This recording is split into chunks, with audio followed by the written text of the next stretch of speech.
talking about Lapras first. Let's just roll in. So, the first, I mean, that was just a placeholder to make sure it looked good on stream. Right, Eternatus VMAX. I want to know, Joe. I want to know. Like, we all know on paper it looks good, but is it actually going to be this world beater that everyone's making out? What do you think? I think it's definitely going to be like the archetype that warps the format the most. I think it slaps every tag team other than ADP immediately out the meta because the damage output is super insane. So I think it forces more towards the V and VMAX side. There's a few other cards that will do that naturally anyway, and you know, Pikarom's getting worse anyways, and that was like one of the bigger tag team decks. Mewtwo's getting a lot worse, so I think tag teams naturally are losing pieces, and this new shiny VMAX that can slap a tag team for 2 energies is like definitely going to nail in the coffin most of the tag teams, I would say. It's still a 3-prizer, but it does have a silly amount of hit points, so it's going to definitely warp the game around it, be it crushing hammer base builds, because Eternatus is a 1 attach per turn kind of card, or kind of deck for the most part, or if we are going to still see things like Baby Blounds trying to just come over the top and hit 350 in a single turn and sort of wipe them that way. But I don't think there's many other decks that can, like, on paper, just keep toe-to-toe with it, unless they are other, like, VMAXs. So that's my main thoughts on the deck.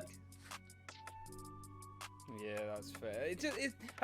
Has anyone played much? Like, when I first saw Eternus, right, I thought, okay, it seems good on paper. We all know this is going to be good, but like, let's think about this. You have to get 8 straight darks, like, as in dark Pokemon out, take your big number. Is that actually viable? Because it's not the same as Mega Ray, where you had Hooper, Shaman, you know what I mean? But actually playing it, it's not too hard. Sean, I know you've played a bit of Eternatus. How did you find it?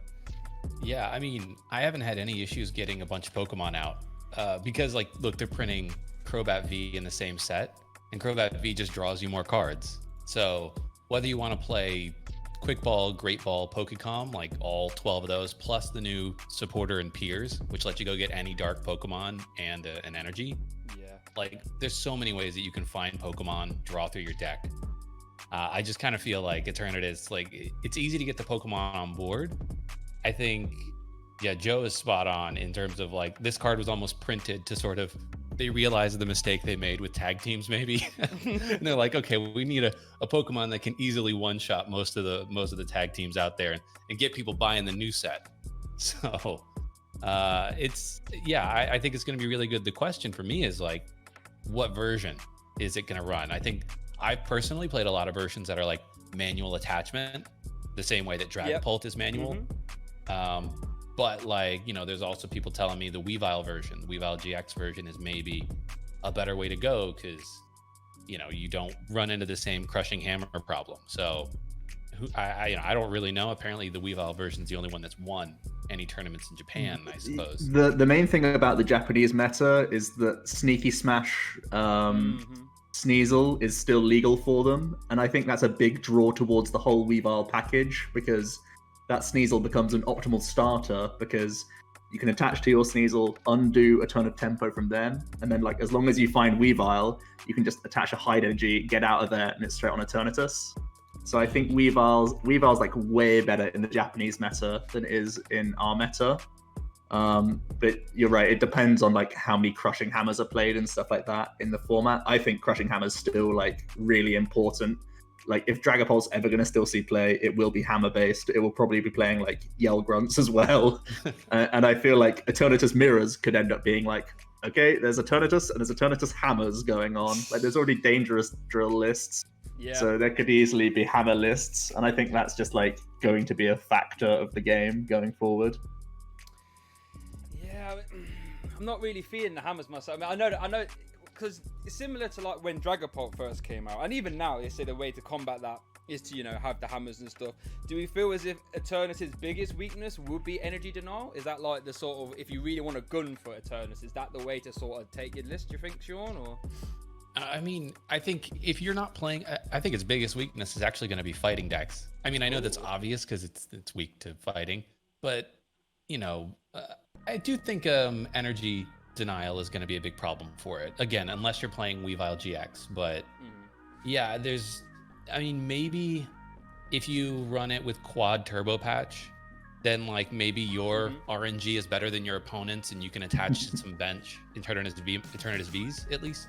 That I think is maybe one way to counter it a little bit. Where Dragapult, they have Malamar, but yeah, I think it'll depend. Like basically, how many coin flips you want to contend with in any given tournament.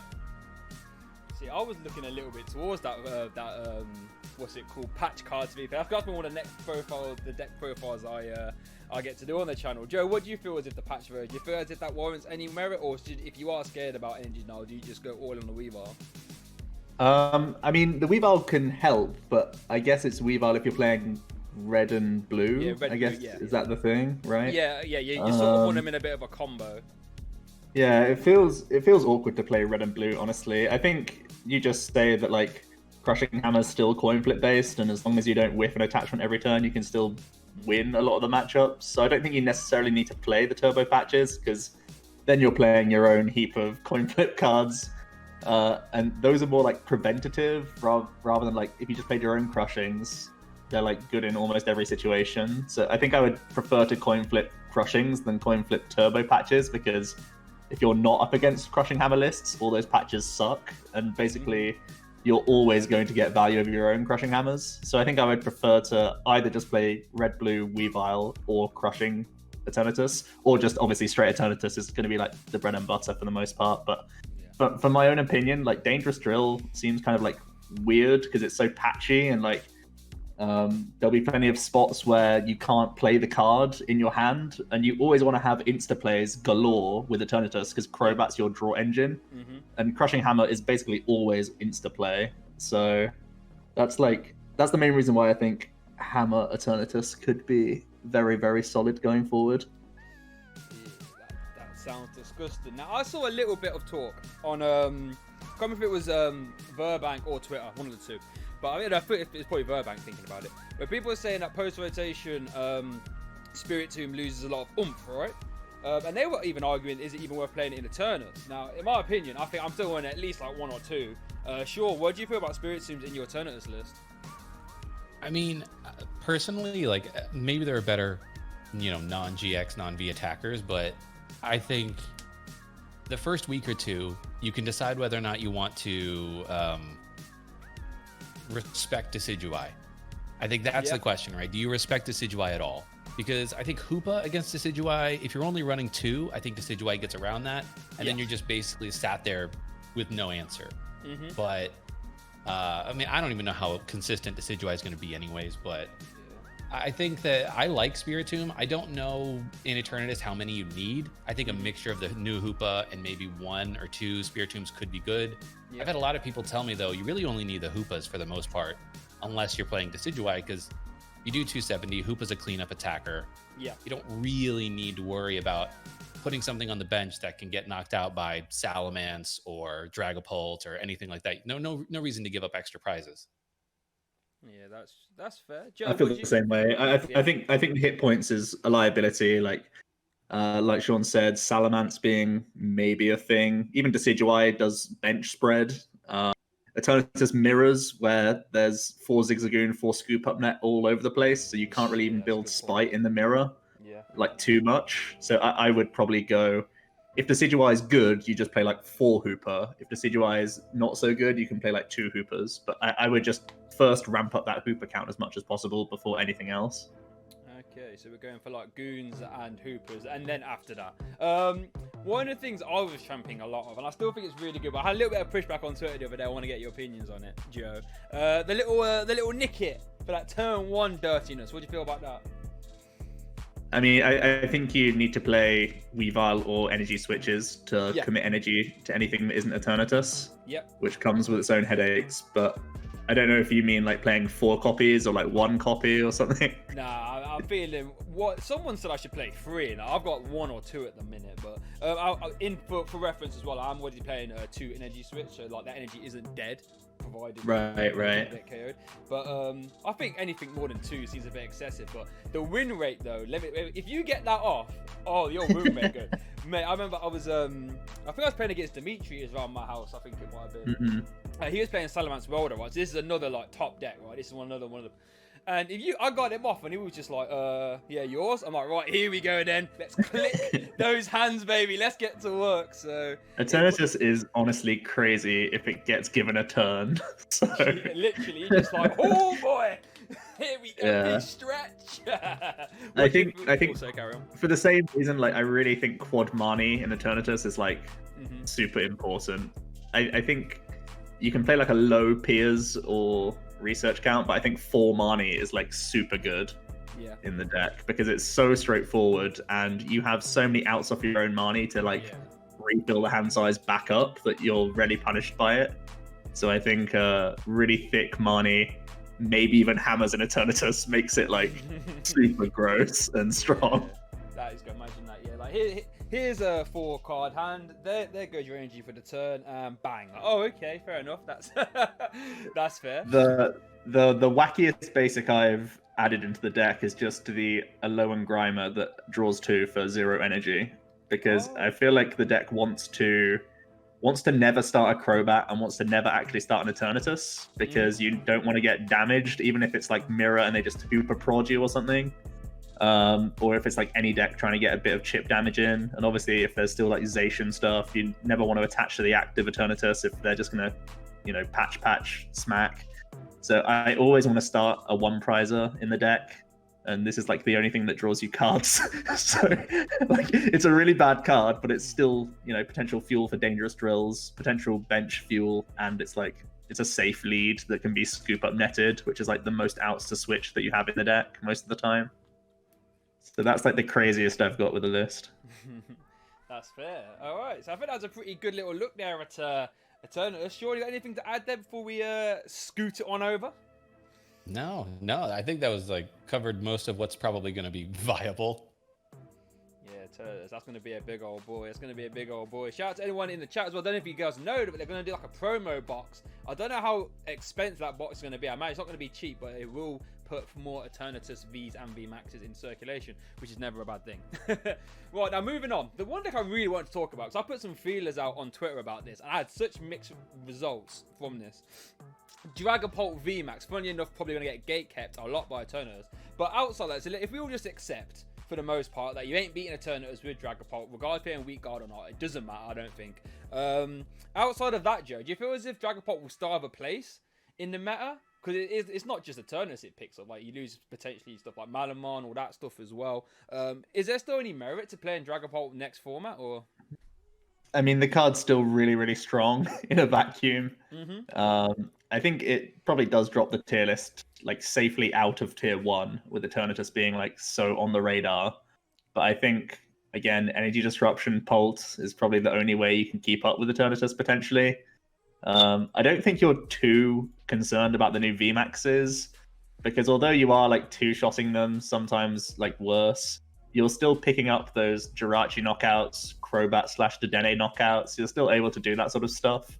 So I can't see it like becoming, from hero to zero type thing. I think it'll still be experimented with. The card's still like super flexible, cheap in terms of attack cost, and like relatively consistent, because you just need to have 2 energies and evolve to be like in the game out the gate. So I think it'll still be around. It just depends how much of a stranglehold Eternatus has on the meta, really, to see how bad it is. Seems fair. Sean, have you looked at much Dragapult next format? Because I know you've been putting out some content. Anyone in the chat didn't know Sean is also a top content creator as well. Put out bare Darkness Ablaze content. Have you looked much at Dragapult? I mean, I haven't really given it a thorough look. I played a version that my friend built, against Eternatus, and Eternatus slapped it, as you would expect. So I think though there's, I think it has some potential. It's not a bad deck. It's not a bad card. It's just, if I were like week 1 or 2 of the format coming out, like looking to go into any of these online tournaments, I might bench Dragapult for a couple weeks at least to see how many people are going to start running Eternatus. And like, I don't want to just auto lose half my games. But there is one card that I was looking over the set list the other day with a friend of mine. Okay. And there's a new Banette that comes out. And its ability is that when you evolve it, you can choose, I think it's one of your opponent's Pokemon. Now that's in Legendary Heartbeat, so I'm probably getting ahead of myself for Darkness Ablaze. But maybe that is when something like Dragapult maybe gets a little bit better, because that helps it against these other VMAXs. You know, you put in some chip damage, you spread some damage counters. If you get 1 or 2 of those set up, you could easily take, 4 prize turns. And that's really where Dragapult shines, is like being able to take those extra prizes unexpectedly. And so that might be what the deck really needs to come back, maybe. But again, that's Legendary Heartbeat.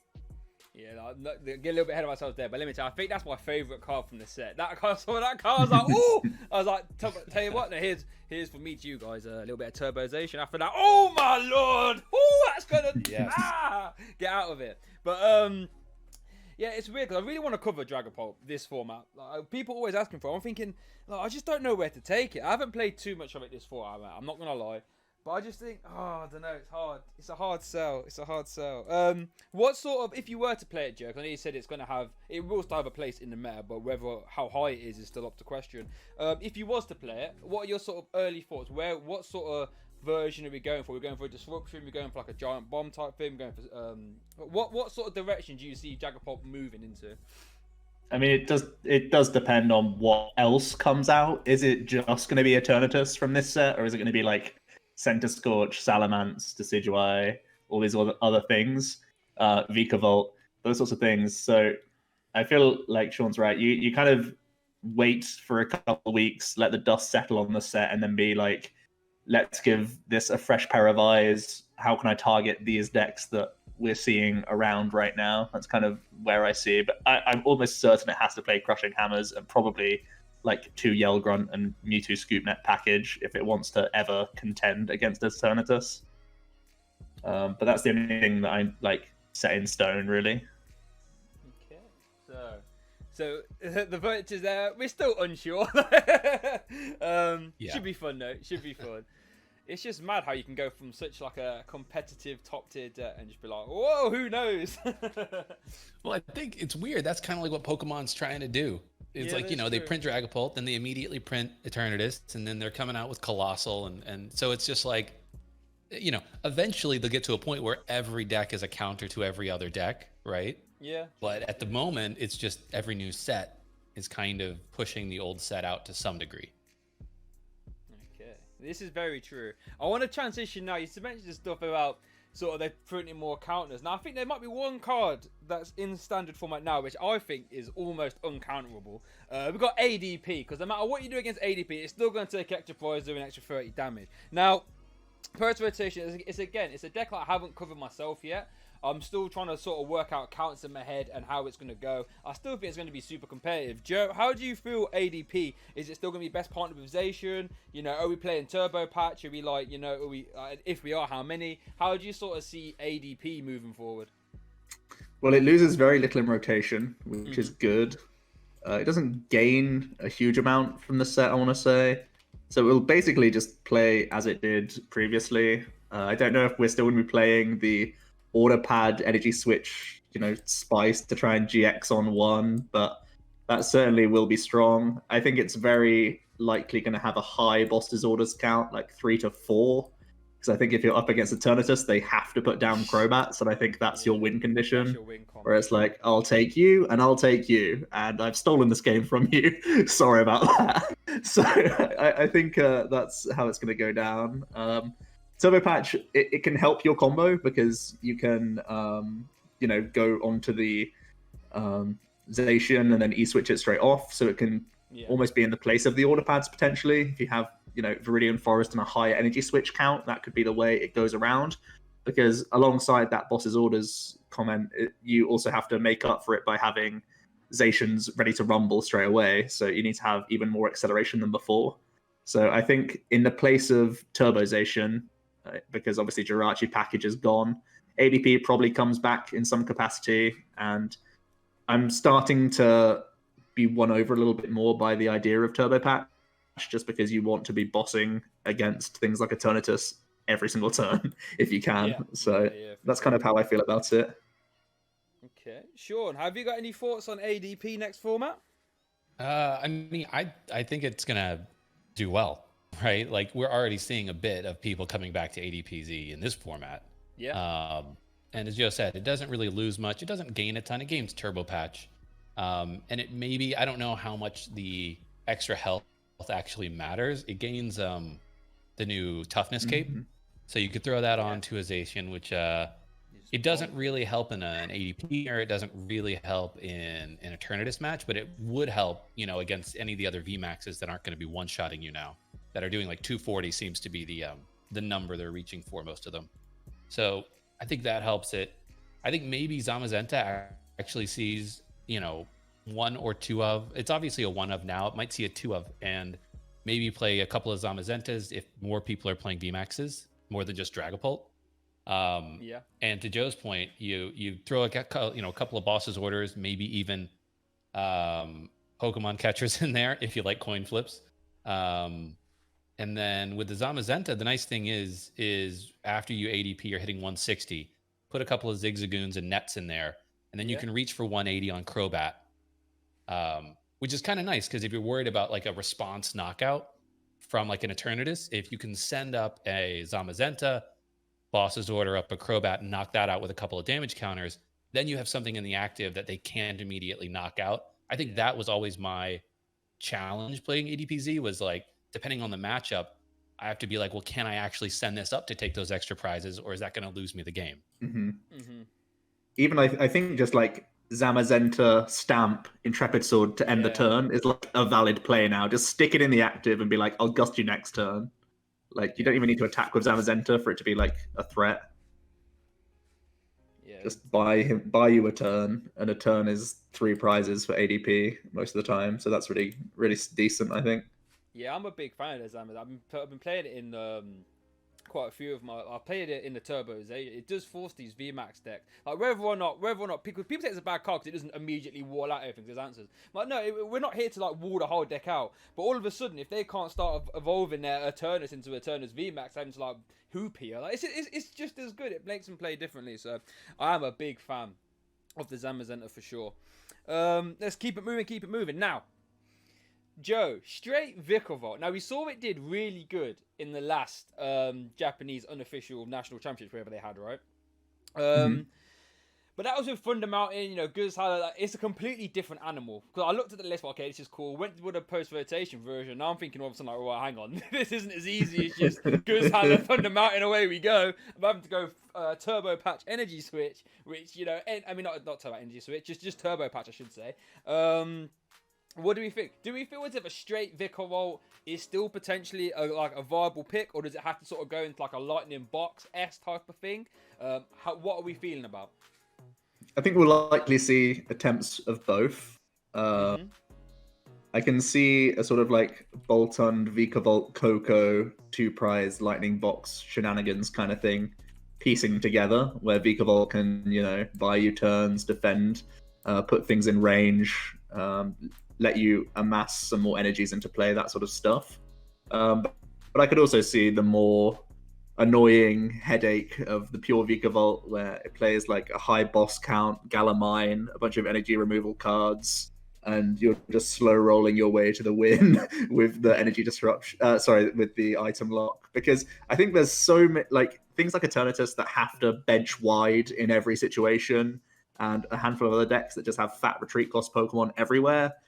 Boss, Galamine, and like that sort of play just sounds so disgusting when you're getting item locked. Like, decks are playing one Malolana sometimes, and it's like, it'll take you a few turns and it'll be nervy for a while, but even then, a toughness caped Vikavolt that can't get scrappered is pretty tanky.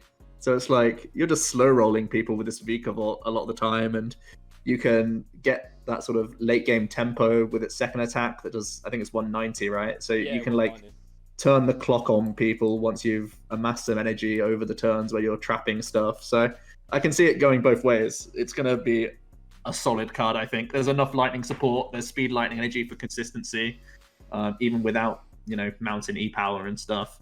I think Vikavolt is a very, very threatening item locker. Yeah, that's fair. Sean, what have you given much look at Vikavolt? Yeah, you actually, Joe, you just described the deck that I have built sitting behind me right now.